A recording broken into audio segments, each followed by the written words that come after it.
Palestinians have been subjected to one of the longest and most sadistic genocides in history. And no, it didn't start in October 2023, and it didn't even start in 1948. No, Zionist immigrants began colonizing Palestine in 1882. And they came in wave after wave of immigration by their tens of thousands, taking land, displacing the Palestinians and seizing farmland, seizing homes, seizing property, and seizing whole sectors of the economy. And what began as a push became a shove. And that shove became beatings, and beatings became massacres. And this has been going on for over 140 years now.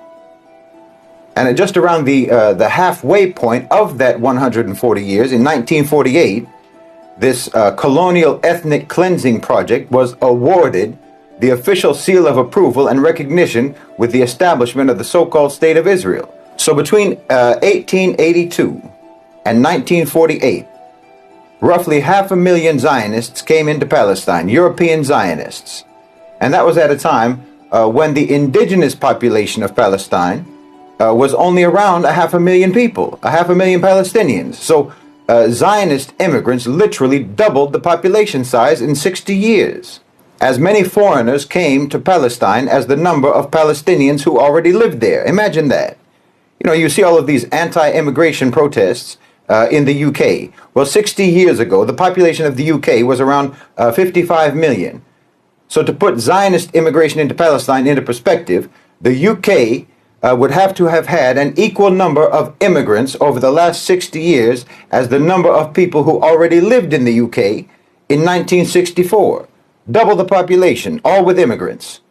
That means take the 55 million British people from 1964 and add another 55 million immigrants. What you have actually had in the UK in the last 60 years is only around 11 million immigrants. That's a 20% increase. Well, in Palestine, it was a 100% increase. And there was no talk about assimilation. Oh, no. The immigrants, the Zionist immigrants, they didn't mean to assimilate with the Palestinians. They didn't speak the language. They didn't work together. They didn't mix. They didn't integrate. They came to take over. They came to conquer Palestine. They didn't come to try to get along. You know, these anti-immigrant protesters in the UK are talking about how supposedly immigrants are taking our jobs. They're talking about how our culture is disappearing, our country is losing its identity, and so on.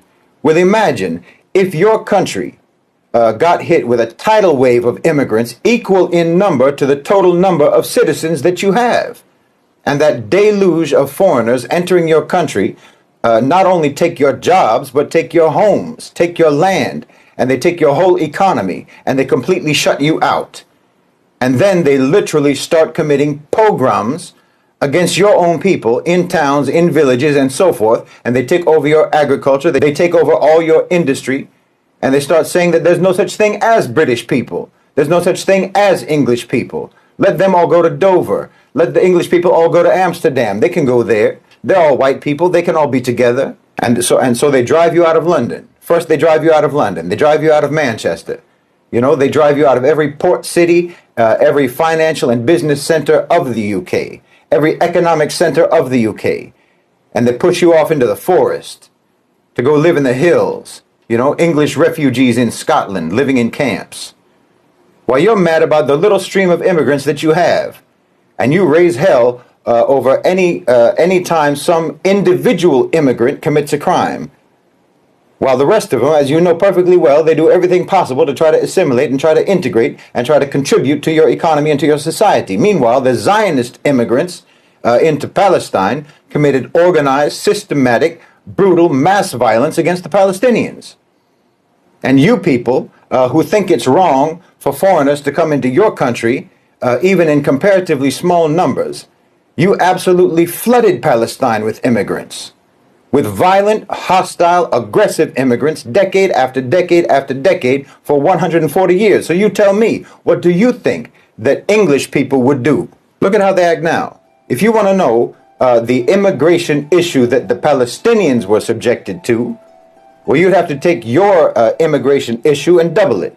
Then double it again. Then double it again.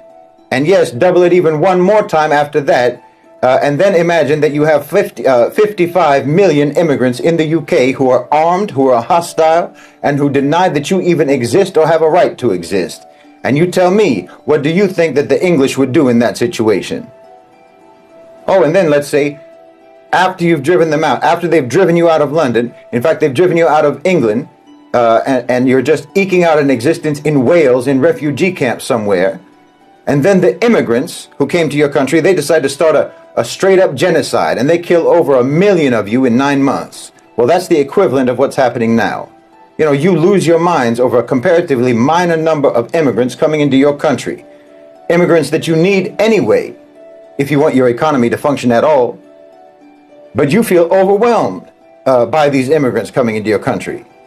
Even though they do everything they can to try to get along with you. They do everything they can to try to assimilate with your ways. They learn your language and they contribute to your society and so on. But meanwhile, you fund, you defend, you sponsor, you arm, you train the most violent, vicious, hostile, aggressive immigrants in the world to terrorize Palestine. You're supporting a genocide by immigrants against the Palestinians, while at the same time you're rioting in your own country because you feel that your immigrants over there might get a job instead of you. Honestly, wallahi, you exist in a state of zero moral gravity.